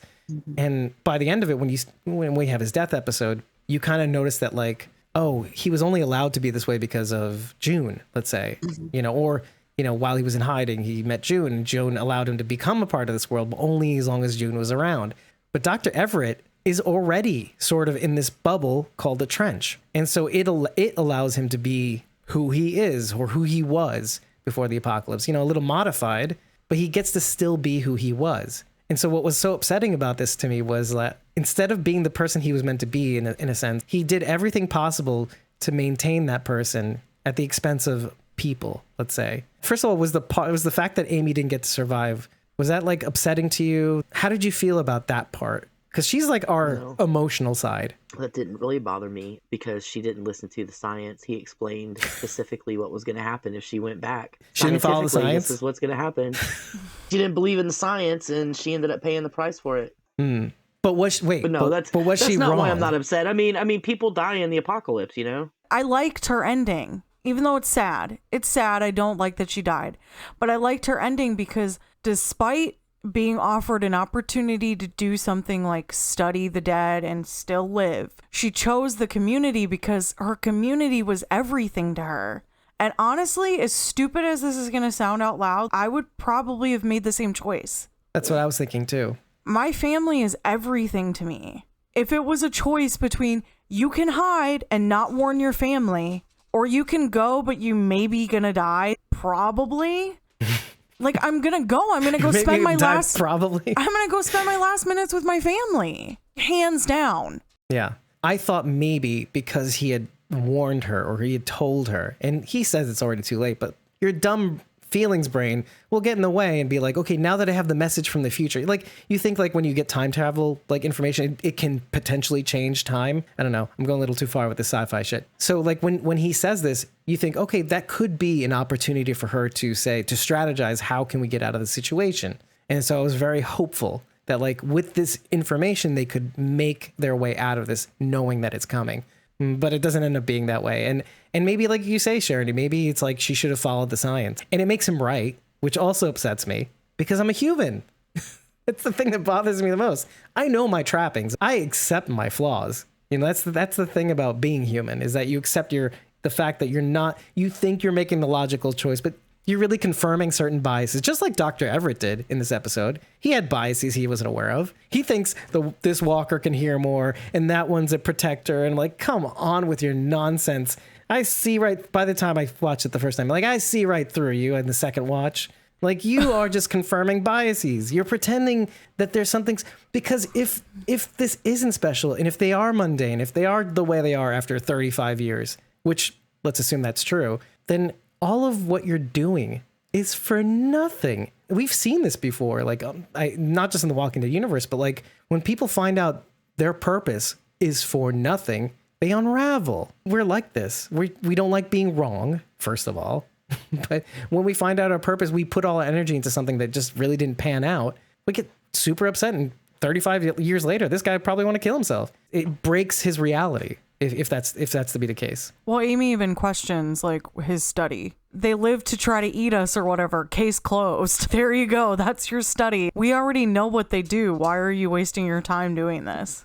Right. It doesn't change things, right? Again, 35 years later, he's only found out a couple of facts that none of which blows my mind in the slightest, because you want it to be more. Like I'm listening, first time around, I'm listening with open ears. I'm like, tell me more, Dr. Everett. Really, what did you find out about the walkers? And I was impressed that, like midway into the episode, I'm like, oh yeah, well, some walkers can hear better. Okay, all right. Oh, this one's a protector and he moves on. Maybe I could believe that. And by the end of the episode, you're like, but wait a minute, my science brain comes on. I'm like, no, this is just like that ambiguous shit that, of course, he's speculating on. And of course, it has to be right. Of course, his theory has to have some legs for him to move on and continue this work. Because if they don't, then Amy's right. But at the end of the episode, this is what's so upsetting to me. At the end of the episode, it turns out that Everett's right anyway. Okay, it allows him to survive. No, but I don't want the logical part to survive. I want the human. This is like me being like a Rick stan coming in right now. Like, oh, I want the hero to save the people and finish the day. And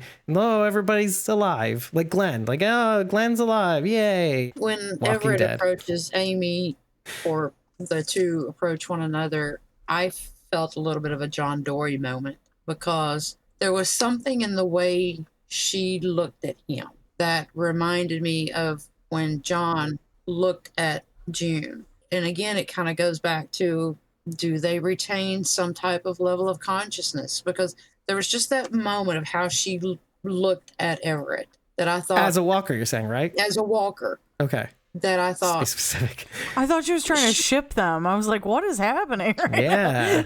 No. I was thinking, because, when John's crawling out of the water, the way he looks at June and almost how he reaches to touch her, not a walker, grab her.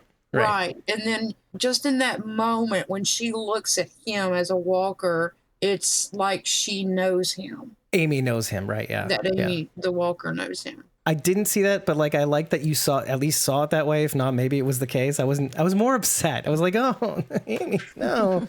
I mean, you were annoying a little, but I want you to die. And I think I pay more attention to that now after watching John Dory's death episode. I can go back and I can think about Merle when he stood up and looked at Daryl. There seems to be, I don't know, it just felt like there was a moment of recognition or something. Yeah. I like that. By the way, Merle, best walker by far, in my opinion. Best main cast reanimation, let's just say. Yeah. Because I think he did his own sounds or something. I forget what it was. Something particular about it. Do you guys notice that there were a lot of references to birds in this? And that was because Amy liked birds. Loved birds. Yeah, I think that was really down to wild. the Dickinson poem too. Yes, that's actually what triggered it, was hearing the bobolink, and then I was like, what the like heck is another that? mention of a bird, like again. One of Emily Dickinson's very, very early poems is very famous. It's the Hope is a Thing with Feathers. Mm-hmm. And I thought about that poem when he was reading the other Emily Dickinson poem. I was thinking about Hope is a Thing with Feathers, which the whole theme of that poem is the power of hope and how little it requires of people. You don't have to give anything to have hope. You don't have to pay to have hope. You don't have to give people stuff to have hope. All of the bird references, and then that poem also. Wait, before you continue, we were looking for threads between episodes, and that's exactly what either Joe or Sandra writes in the chat. Hope is a thing of feathers. Mm-hmm. Did you know that before you said that? Oh, yeah. Hope is a thing with feathers. Or feathers or something like that. In terms of like potential mental illness, because we talked about that, there's a clear disassociation happening with Everett. Mm-hmm. And so that led me to kind of believe, oh, okay, like that's where that line goes. And this one is like he's disassociated himself. That thread between humans. episodes. Yeah. So that to me was that one. How he perceives his duty. Or how he perceives people, maybe. Or sociopathy. Right. I mean, just plain and simple, right? He's pulling away from society. Is it a choice? Is it just how he is? Well, he makes a comment, and when he's first talking about when he goes out there, I can't remember, how did he get out there? Because he makes a comment that he crawled up, and whom opened the door but his dear friend, Dr. Mosley. He was part of a very large research group. And so from what I gathered, it seemed like it was quite large. Dr. Mosley was one of the first people to leave and go off on his own. So Dr. Mosley leaves. From there, it sounds like everyone dies. So or disperses or whatever. Yeah, right? or leaves each other. But Yeah, I essentially, didn't get the feeling that everybody died. I got the feeling that they all just went their separate ways because some people didn't agree with. They had a falling I out over how guess, things were being done, so some of yeah. them just left and went their separate Yeah, ways. so maybe Yeah. they left and went back to the real world. I don't know. Like maybe they're not even there anymore. I have no idea. But then Dr. Everett spends 2 years in the dead sector, whatever that is. And he said, I'd given up hope and I was near death. I wanted death at this point. But he finds the ranger stand. Obviously, if there is a ranger stand, and it looked like it was pretty well equipped with stuff from pre-apocalypse, clearly they're in a national park of some kind. Right. That's where I got my info from in my brain. Like clearly they're in a national park of some kind, but like, is it just happened to be in the dead sector? I don't know. At minimum, he's there for at least 7 years, but we know he's been watching that one walker for 7 years. And so we have to figure he probably started that either at the earliest when he meets back up with Mosley or after Mosley is dead. We don't know, but it's 7 plus the 2 that he was wandering. So that's 9 plus however long it took before everybody left. Good golly. From the and broke up from the group, right? So we're at least like at least 9 or 10 years. You know, that's funny. Now that you're framing it like that, maybe this just goes to show like Everett's level of commitment. Maybe we're looking at this the wrong way. My bias is to tend towards like, okay, what is survival worth if you can't be around people or thrive or whatever? Like, you know, what's the point? Sneaking in my own bias, right? Because like my own little formula for The Walking Dead. Because what if just Everett has this superpower? People have been known to be for virtuosos and have, you know, distinct personality quirks, which we could attribute to mental illness. But maybe it's just this mental grit that maybe he had a lapse in that grit. But between the promise he made to Mosley and the purpose in observing the dead, let's say, he's kind of in the league of extraordinary people, let's say, that have this resilience. You know, we've heard of hermits and prophets, let's say, if you want to go that far, that have had to live out on their own because they're kind of too crazy to be around. But they exist, and how do they exist? And are they all crazy? No, not all of them. Why don't we regard Everett as kind of more on the extraordinary scale rather than on this, oh, this guy's kind of screwy, right? Like, what are you doing? Do you think he's a CRM soldier? I mean, a CRM scientist? I did not think that, but what makes you think that? Having the equipment, having the know-how, the migration tracking, which is something the CRM was doing, and the thingy around his neck. Maybe it's better to be out there than to be in the CRM. Well, and then now you're assuming the CRM lasts too. Maybe. Yeah, maybe. That's a good point, Sharon. Yeah, I like that idea. I had thought of it because, Dave, you had said, I'll go through my notes and search for Everett because I feel like that was one of the doctors in World Beyond. And so what did I do? But I was looking for Everett in World Beyond. It's not Everett. There was another E name for a different doctor who was a part of one of the research teams for the CRM. Dr. Ellis. Yes. Dr. Ellis, right? Ellis. And there was one other one that's like just Abbott. like referenced. Abbott. Abbott or Abbott? I don't know. Abbott. Oh, Dr. Abbott. But yeah, that was the There was an Walker. E name because I specifically looked it up. There's but a it B wasn't name Everett. too. Yeah, We mentioned because it was like one of the first references on The Walking Dead World Beyond. It starts with a. It was the other doctor that's researching the migration patterns. Yeah, like I can't remember. Yeah, the one that started with a Bannerman B. or Brennerman or It was like yeah. Bremen.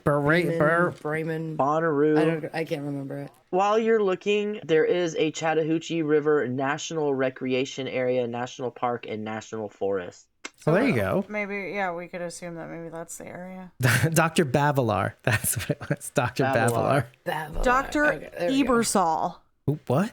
It's an E name. I told you guys. I was like, I didn't make up. Who is that, it's though? A former researcher for the Civic Republic. He's in a flashback as his first appearance. He's in World Beyond. In the flashback with Dr. Bennett and Natalie Gould's character. He accompanies Dr. Belshaw, Dr. Bennett, and other researchers as they conduct an experiment in the woods. Right. Yeah. But the one I was thinking was Bavelar. But yeah. So yeah. that was the only E name I could find. Okay. So. No, fair enough. Yeah. Chauncey Everett. No, and that's a good call, Sharon. Like, just going back to your comment, like, okay, I didn't think of that. It could be like, or it could be ex-researchers from the Civic Republic, or it could be one of the scientists from the New York one that blew up, that the kids blew up, essentially, or made uninhabitable. If anybody had the resources to dig a 2 football wide, fucking 40-meter deep trench, it would be the CRM, don't you think? But do you think that so that's a good question. Do you think the trench was dug post or pre-apocalypse? And I think it was pre. I would have to think it was pre. It says man-made post-apocalypse. Yeah. In a remote section of the United States, a dead sector was established. The massive man-made trench serves to contain the dead, separating them from the living. But within it dwells one man who strives to understand. Oh, this is the tag, right? This is the synopsis thing. Okay, I'm down with that. So maybe they did dig a trench. So they chose the American South, which is like some of the best farmland for agriculture in the country. They choose to give that. So maybe that's what they mean by they gave up so much to the dead, because you're giving up prime fucking farmland, which you need to, if you want to have people, you got to have food. So I just find that very strange that they would choose that particular area.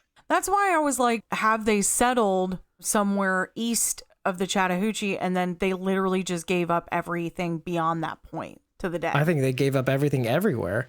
Like, that's what it seems like to me, like that actually like the world would now be, for regular people, would be like much smaller. From this description, it says to contain the dead. So I'm assuming with that 131-foot drop, yeah, it would just, they're hoping whoever comes over from that side, they're going to fall in, they're not going to get out. Right. We basically are back to colonial land area.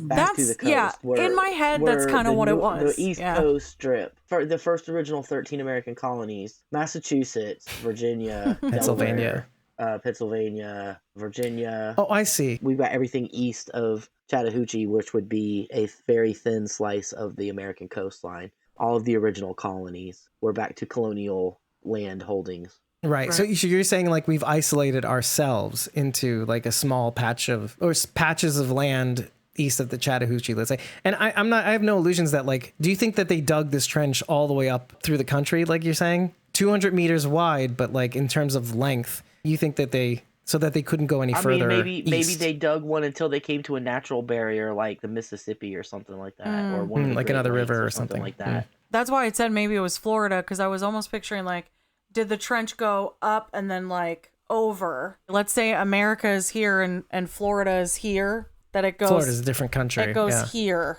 like up and over to the coastline. No, you have to hold on. From like Bridget, the Gulf to the coast. From the Gulf to the coast. Words. From the Gulf of Mexico to the coastline on the other side. The Atlantic Ocean. No, it's from Austin to Virginia. Because we want that to be the case. That way we keep the cannon areas down sure. in our. That sounds great. See, you're sneaking in biases too, Dr. Everett. Austin to Virginia. It's Trump Trench. It's the Trump Trench. That's why it's called the dead zone. Trump Trench sounds too cheesy, right? Anyway. Mm-hmm. Well, why don't we go back to the simple, like, okay, the fact that he's wearing a coat of skins. How cool, after the D episode. Again, like a nice little transition from last episode to this one. But she said something to the effect of, do you know what poem she was referring to when she says, I read a poem about how we wear masks? Oh, like that was so vague. That could have been a million poems. Right. But how interesting that that's the thought that she had. I mean, maybe that's just for us, but like the thought that she had in reference to his skin suit, that the Whisperers wore Whispers masks. And so I thought that was kind of a cool little... That's what I thought of. Right. Too. I mean, that's what you're supposed to think of, right? Like my butt got sucked up through my esophagus. That was my favorite line. Yeah. Because then he was so scientific about it. And I love that. She's like, that's why I said, like my butt got sucked up into my esophagus. I just thought it was What good. is haul ass? This is Elton from The Walking Dead World Beyond. It's these little things, right? Oh, haul ass. Oh, okay. So there is one thing, that I wanted to explore with you guys, because she says this randomly, and then I'm like, wait, Amy, can you go back to what you just said? She says something to the effect of, "Are you a mule?" And of course, we know that what that means. We know that means a mule is basically somebody who helps people from another country cross into this country, right? Like they ease that coyote. A coyote. No, that's a coyote. Oh, a mule is like a drug mule. Okay, fine. Mm-hmm. But like, what do you think she was? I know there's like not a lot to go on, but what do you think she meant by that? Are you a mule to Dr. Everett? No, I'm kidding. I'm kidding. For the Proctor's Fair? He's got that hallucinogenic zombie brain on him. Guess the dough's done. It's the thing. It's a little bit. So. Well, do you think she meant, do you traffic in dead bodies so that we can get heads? I mean, I guess Maybe is what she was maybe saying. it could be as simple as, if this is truly further into the future, that we just don't know what that term means or what it's referencing. Or what happens very often is that a term like what you just did, where you said it was like the same thing as coyote, could be misunderstood as something else and then becomes that word. Now you're just making excuses for my misuse of the word. No, like I definitely called you out on it, but I'm just saying. I'm saying, oh, but you're being nice and saying, oh, but maybe that's, no, I'm kidding. No, I have no remorse for what I did. Maybe that's what she meant. Dave, sorry about your feelings about being wrong.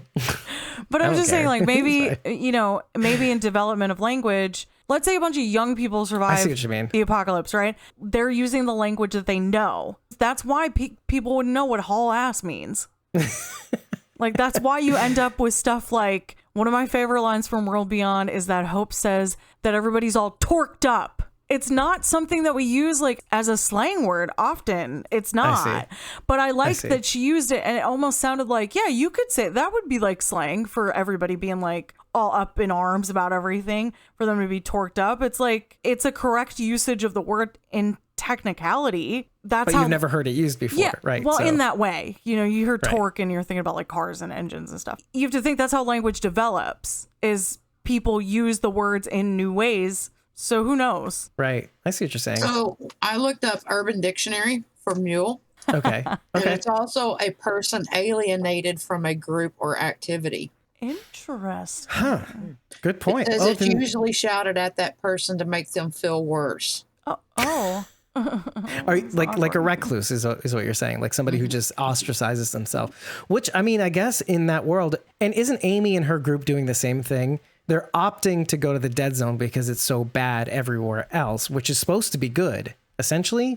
And there's propagandists with walker heads trying to scare people into, setting themselves straight, like, oh, be good or else the walker heads will get you. Well, apparently, I would think it would be like, you have it so good here. Here's what's out there. Try leaving. See what happens. Right. We did such good work bringing back what we could of civilization. They're the mules. I mean, they're the ones opting for the dead zone. This like libertarian dream of like, oh, no laws for me. Let's just make a new society.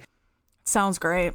On the heels of that, and this is something I did want to bring up, because when Dr. Everett discovers Amy in her camp and all those people are dead, and he tags the driver in the car, and he sees Amy, one of the things he sees before he tags the driver with the tracking tag, whatever, is there's a box full of heads. And that got me to thinking, when he saw that, he was like, fuck it. He was just like kind of like upset, like he usually is when he sees walker heads, right? He's like, oh, this is a disgrace. What do you think was going through his mind? Because she was saying this whole time, oh, no, we're good people. No, we just use them to give to the propagandists, to the skull hunters. And like, no, it's not about that. But was maybe her group skull hunters?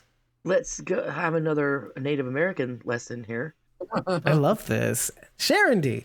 During the Indian Wars, from roughly 1600s until the wars ended in the late 1800s, both governments, British and American, would offer bounties for the scalps of Indians. And they did that so that they could clear the Native Americans out of the lands that they wanted. And maybe that's what they're doing here. They're getting paid bounties to collect all the skulls of the dead because they want to move the dead out so they can move the living back in. So you're saying Amy and her group are skull hunters, essentially? Yeah, they would have been scalp hunters back in the Indian Wars. They would have been killing Indians and taking their scalps and selling them to the British government or the American government for reward.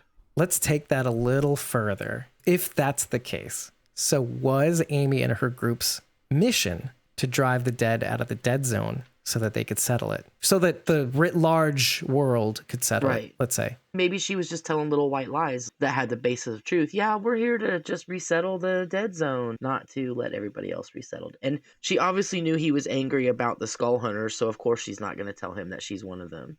She had a skull in her hand at the very first time we see her. Exactly. She's running away. She's got a head in her hand. That's right. I did note that too. And that's kind of like why I wanted to go back to that, because it seems like you think that throughout this episode that maybe Everett and she could work together at some point. And there is evidence to the contrary, but as is usual in the Walking Dead universe, stranger things have happened. You know, people decide to drop their original mission statement to form a family, let's say, or form a bond with somebody else, like Morgan and John, or Rick and Morgan. Let's keep going with Morgan. Like, anyway, whatever. Like, no, like Michonne and Carl, and how Rick and Michonne got together and had a tragedy. And so, like, you think that that's the way this is going to go. But when you watch this episode again, it was never going to go that way. She was there to do something, and he has a mission too. And they don't mesh at all. And it makes Dr. Everett right, completely right. It's like, oh, this belongs to the dead, and it will still belong to the dead. I tried to warn you. I know. And I think he believes her. I think he believes that, oh, maybe they are a community that wants to settle this land. Maybe she's on the up and up. But when he sees the skulls in the back, he's like, oh, she was never going to come with me on this scientific journey, or she was never going to want me to be part of this larger community. She was always going to give this community up, this dead zone up to the world at large. She was wearing a mask, right? Mm-hmm. Just like Maybe the poem that's why she liked read. the poem, which I think I just found, by the way. Oh, really? Okay. Is it a Dickinson poem? It is not. I did a search for Emily Dickinson poem about a mask, and this came up several times in the same genre, but it is not Emily Dickinson. It was written by an African-American man in the mid-1860s, and it says, "We wear the mask that grins and lies. It hides our cheeks and shades our eyes. This debt we pay to human guile. With torn and bleeding hearts we smile and mouth with myriad subtleties." I've heard this one before. Why should the world be overwise in counting all our tears and sighs? Nay, let them only see us while we wear the mask. We smile, but O great Christ, our cries to thee from tortured souls arise. We sing, but oh, the clay is vile beneath our feet and long the mile. But let the world dream otherwise. We wear the mask. We need to show the world this facade for it to survive, essentially. Is that the gist of the poem? Yeah, as an African-American man, I'm sure he's like, we have to put on these smiles. We have to pretend like everything's okay. Otherwise, people don't care anyway. So we have to put it on. Otherwise, we die, basically. Right. It upsets the natural order, quote unquote. Right. So what I guess she is saying, hey, I have to wear this mask because if I don't, you're going to let me die. Right. You're going to let me die. My family won't survive. And this is just the way it is. This is the way it is everywhere except here, let's say. And we want to bring that here. Just to make it easier on Aiden, that's by Paul Lawrence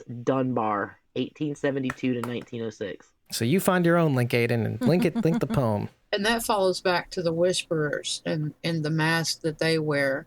But the mask that they wear, at least Alpha wears, allows her, like Bridge said last week, to become who she was truly meant to be. Whereas most masks hide who you truly are. Right. And as the case is with this episode, the mask really does hide who Amy truly is. And well, and Everett too. The science is really his mask to hide his true nature. And without it, they can't survive, either of them. And so they were always going to be on a collision course. They were never going to join forces. I think that's fascinating. It helps me understand, like, not be as upset with how this episode ends. Well, you know, and how this episode shapes out. Wasn't there a part of you that was like, maybe it's the part of me who had to watch Fern Gully every single time we had a substitute when I was a kid, but wow. But it makes you hate it at the end of it. But no, I love that movie, but I've watched it so many times in my life. There was a part of me that when Dr. Everett's going on about how the animals from the zoo, might I add, which I loved because that was almost like kind of a nod to like Shiva. It reminded me of that. When he's talking about that, I almost got this feeling in the pit of my stomach like, oh, I don't want them to come in and settle this land. They're going to ruin everything because that's what people do. That's why I'm team animal. And it's funny because I'm a person who honestly would have chosen Amy's path in this. I would have lied to save myself and I would have done anything to protect my family. And honestly, if I were out there in the zombie apocalypse, you bet your ass I would come in and ruin the lives of a bunch of animals if it meant that me and my family could live. And you would lie to do it. You bet your ass I would. But from an outside perspective, which you're given this outside perspective, much like you are in a documentary, right? You're on the outside looking in. I feel so horrible. It made me feel like sick to my stomach. I didn't want them to come in and ruin it. I mean, I was like initially, at least so at proud of first. those animals. I was like, you go and you're staying away from the walkers. Just go live and be free. One of the things Dr. Everett says is that the animals have grown by 5 to 10%. The And I'm population, wondering right? if that is a nod to the fallout from fear carrying over the years, because fallout, radiation creates mutations, and a lot of times those mutations lead to bigger sized animals, like a Godzilla. Just a stupid example, but still, it's the same principle. I thought he was just talking about population, but you mean like physical No, Oh, I size? thought he he meant was the referring to like animals. physical size. Okay. Yeah, Sure. That's Yeah. what I thought. Yeah. So maybe I'll that's go with that. I don't care. a little nod to fear also from the fallout blowing east and irradiating the lands and stuff that makes the animals grow. I see. But they would be in the trench, so they'd be protected. Maybe. But and then again, that was also, let's assume again, this is 35 years in the future, the fallout would have less of an effect. Let's say maybe. Well, what I'm saying is the I don't fallout know. going east and being part of the water and the landscape now, they're eating Oh, I see. and drinking that regardless. I see what you're saying. Right. they- Right. It's And I mean, already it in the doesn't environment. happen overnight. I mean, it does take generations for it to happen. And but- Dr. Mosley got cancer Exactly. There you go. Yeah. Well, from hey, I eating like the that. vegetation and drinking the water in that area. 'Cause he would Well, now have you're to. making a lot of assumptions. No, yeah, I get it. I like what you're saying. If we The see woman- King Kong come swinging through the trees, we know we've got some serious mutations. Yeah, no shit. You nosy bitch. That's what season 2 is going to be. It's going to be Godzilla Right. versus Kong in the trench. I think, And that's that'd be funny. and that's when the Walking Dead jumps the literal shark, essentially. Oh, wait a minute. Megadon will be in there too. We got to have the shark. Yeah. Well, actually, speaking of that, so he mentions the Holocene, which is basically the epoch that we're living in now. It's the last 11,700 years of Earth's history, which is the time since the last major glacial epoch. I thought that was kind of interesting to say because he's almost implying that we're maybe even moving into the next epoch, let's say. If this keeps up, this could spurn a whole new epoch based on the fact that nature is correcting itself, just like it did in the last glacial epoch. How we got out of the ice age, essentially. Global warming fixed itself. That's why the East Coast isn't underwater. Yeah. So you should thank nature instead of destroy it. California's going. I already told you I'm team nature. No, listen, I'm team nature too, but I'm like, team nature, team people. That's a tough one. Team people versus team animals. You know me. I'm like, team people all the way. Why But can't team we all people, just get along? that's kind of where I was going towards. Like, does it not go back to the original thing I said about Theodore Roosevelt, national parks? We need to preserve our environment in order to be able to live in this one. So I guess it's just right that, I hate to say it, but it's just right that it ended up the way it did because they needed to leave that dead zone alone. They needed to leave that trench alone because having this thriving natural environment means a better, possibly, hopefully, a better environment everywhere else. I'm not saying that these animals can migrate, but we need these preserves in order to be able to look upon this and say, we kept something alive in this dead world, let's say. The oxygen from all the vegetation is going to spread around the planet, and things like birds and butterflies and insects can definitely cross the trench. The only thing that can't is large animals, but the insects and birds and things like that can easily cross the trench. Yeah, and as long as we respect that area, let's say, that preserve, and minimally interfere with it, it's kind of like how one grows a garden. You're only providing yourself with the nourishment that you need, let's say. This is basically the Earth's garden. This is providing the Earth with the nourishment it needs to survive. So we need little outgrowths or whatever trenches that we need to keep this planet in balance, let's say. And if we attempt not to, and maybe that's just the lesson of the Walking Dead universe, is that there's no going back. This is how it is. You can only hope that you can mitigate damages going forward. What Yeah. do they say? You can never go back, Bob? Is that what it was? Mm-hmm. What is that? What is that quote from? That's from Walking Dead. Don't they say that to Bob? Oh, Yeah. okay. Yeah, you can't go back. Yeah, and maybe that's a constant theme in The Walking Dead. We talk about this when it comes to settlements too, why they always fall. Is that the natural order of things now? Like there's no be prepared to move, essentially. Like, and we all hate it, right? We all, who loves moving? None of us. Pack all our shit, have to go. I just want to plant roots. So, hey, if you like what you heard, head over to ratethispodcast.com/squawking-dead. 5 stars and an eggplant is all we need to know that you love us. But tell us what you liked. Tell us what you didn't like. Tell us what we forgot, because we were kind of all over the place today. But just remember to tell us after every episode. And if you like what we're doing on this journey and want to join us in the real-time chat, lending your own thoughts because, hey, they're not saying the thing that I thought of. Well, all you need to do is head over to ko-fi.com, create a free account, and follow us for free at ko-fi.com/squawkingdead. We've been posting our recording schedules there. We do not post them on social media. So the only place you will know when we record is at ko-fi.com/squawkingdead. Our recording sessions are free to join, not just for walkers or walker members or whisper tier members or survivors tier members. It's free. So join us in the real-time chat. Let us know what you think. And if you feel like buying us a coffee for 30 days of supportive ed content, you can. And if you're much inclined, you can join a membership tier for as little as $1 and get Discord access and join us in all these lovely little sneaky conversations that we've been having behind the scenes pertaining to some interviews that we've got coming up. But go big. Become a survivor. Yeah, then you could join us on screen like Eliza did today.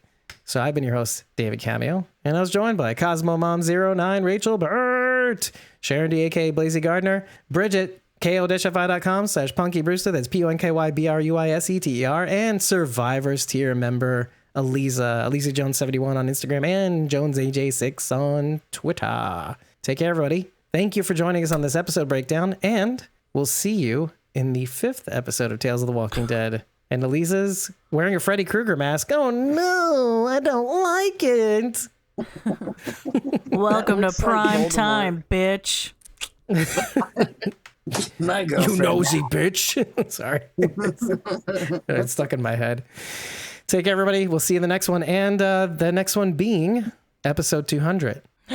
Episode 200 is coming, and we're not doing anything special, but it's just about that time. So happy 6th anniversary to Squawking Dead. We'll do Yay. something special on the 250th, right? That's the next milestone. Yeah, that's fair enough. Sure. Yeah. Take care, Punky's everybody. gonna sing. Punky's gonna sing. That's our quarter Squawking Dead episode. Yeah. Yeah. That's right.